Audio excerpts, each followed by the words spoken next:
Clarice Lispector, 1920-1977. A conquista da imortalidade.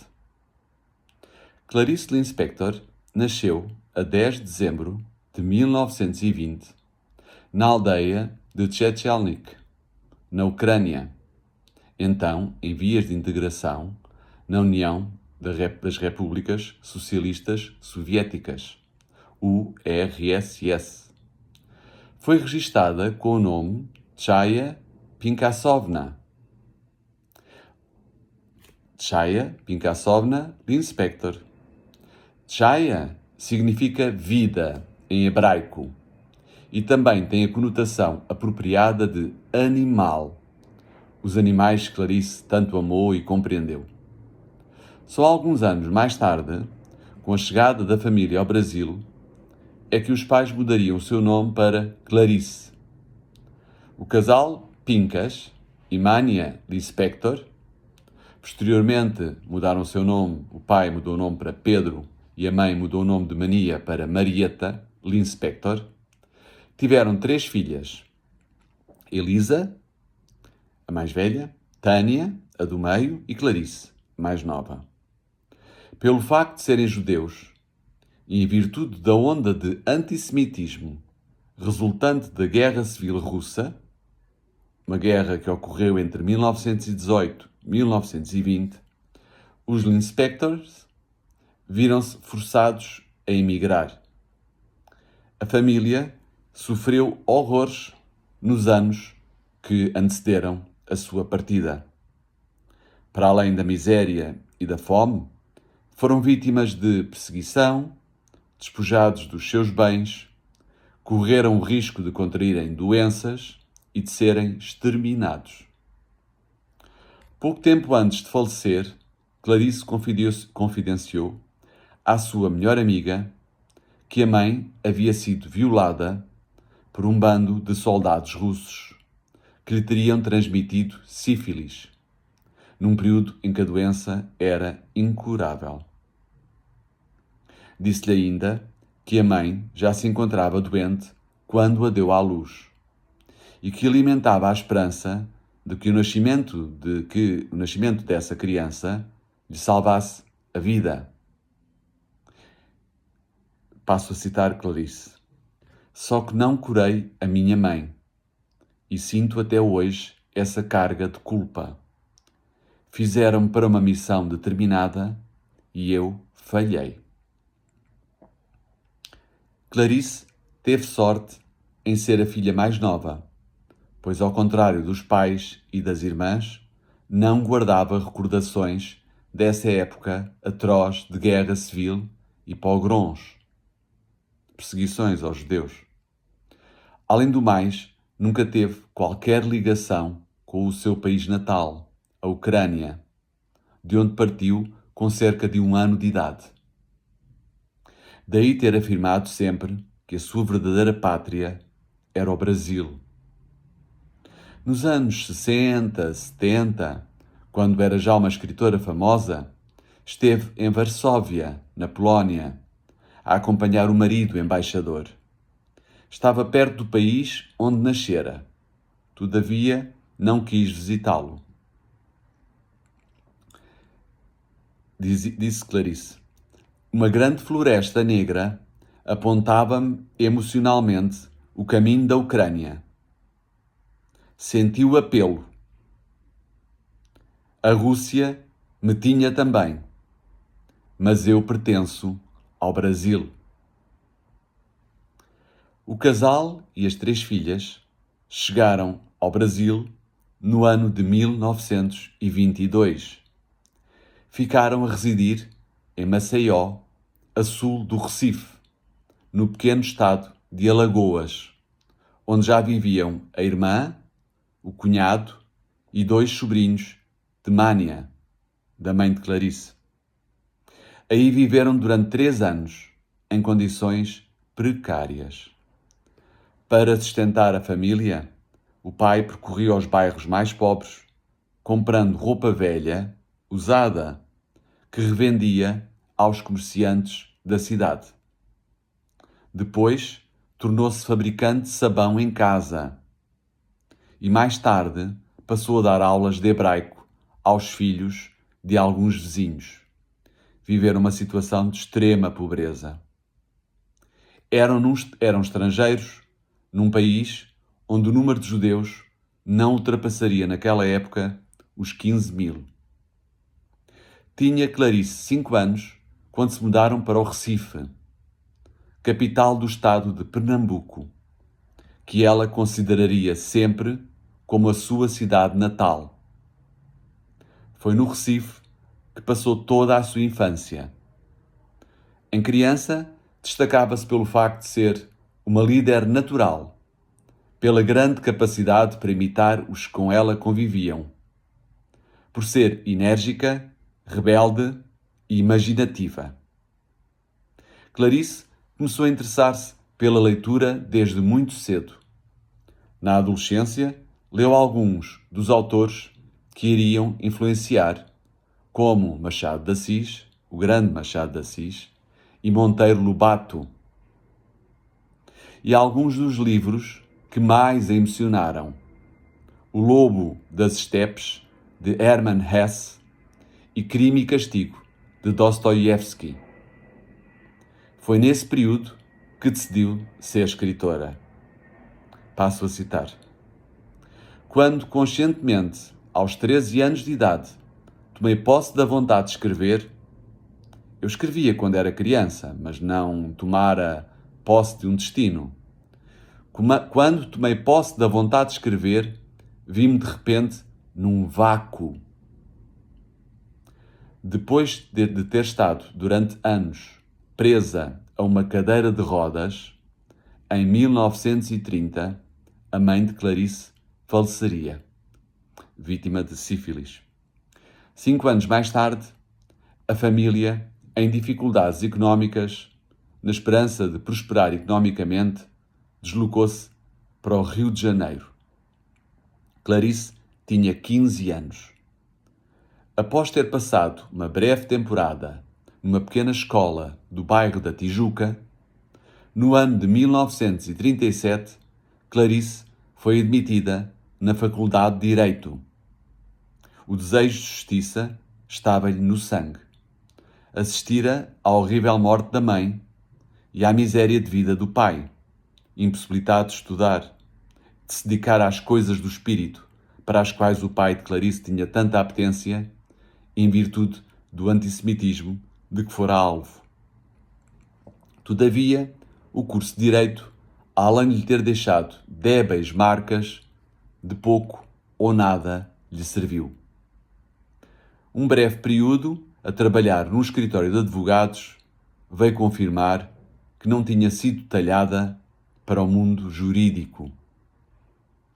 Em 1940 foi publicado o seu primeiro conto, O Triunfo, sobre um escritor principiante e as suas desilusões. Desde o início, o seu estilo de escrita foi marcado por uma linguagem intimista e uma sintaxe excêntrica. Os contos que enviava para os jornais e revistas nunca iniciavam por o tradicional "era uma vez". 3 meses depois, o pai, Pedro Linspector, faleceu na sequência de uma banal operação à vesícula. Foi nessa época que Clarice iniciou a sua atividade como jornalista na Agência Nacional, o serviço noticioso que distribuía notícias laudatórias do regime ditatorial aos jornais e estações de rádio de todo o país. Na agência, Clarice conheceu Lúcio Cardoso, por quem se apaixonou e a quem tentou, em vão, salvar da homossexualidade. Lúcio era um jovem extraordinariamente bonito, inteligente, criativo, já então aclamado como um dos mais talentosos escritores da sua geração. A perda do pai, o amor não correspondido, combinados com as pressões dos estudos, e do seu exigente trabalho levariam a que fosse pela primeira vez hospitalizada com uma depressão.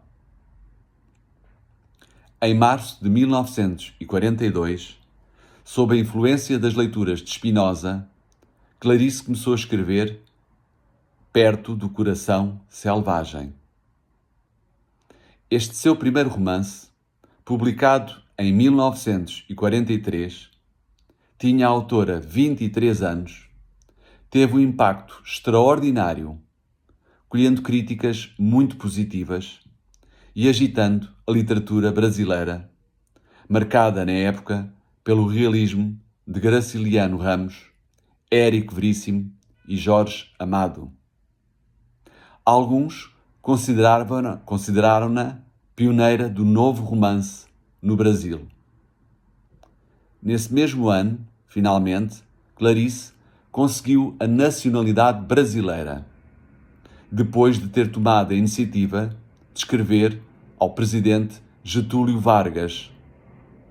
Na carta, apresentava-se como uma russa de 21 anos de idade que não conhece uma palavra de russo, mas que pensa, fala, escreve e age em português.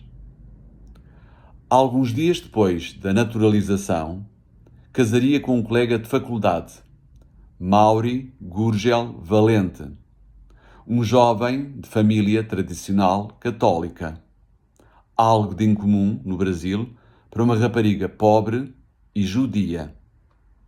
A correspondência trocada entre o casal deixa claro que ele a amava.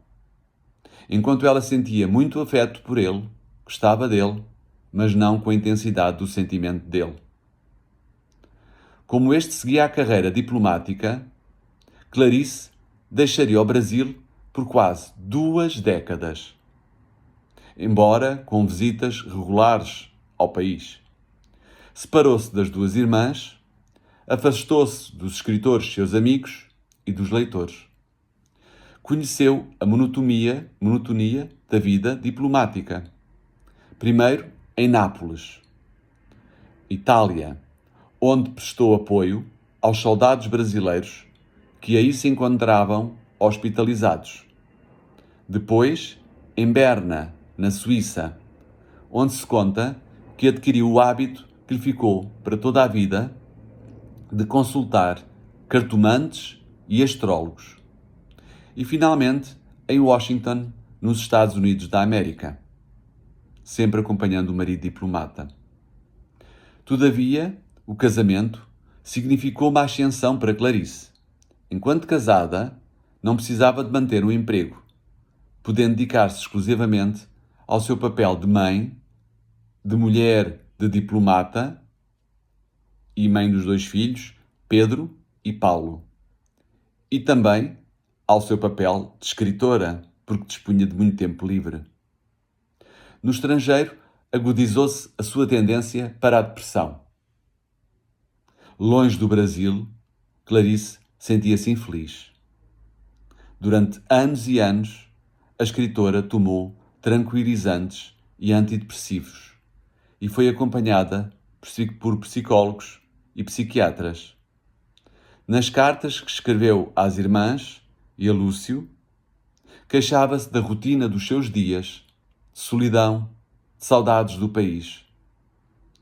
Em 1959, separou-se de Mauri, o marido, para poder regressar ao Rio, indo morar com os filhos num apartamento no Leme. Retornou a escrever nos jornais e revistas, assinando com o seu próprio nome ou sob pseudónimo. Nessa época, confrontou-se com dificuldades financeiras.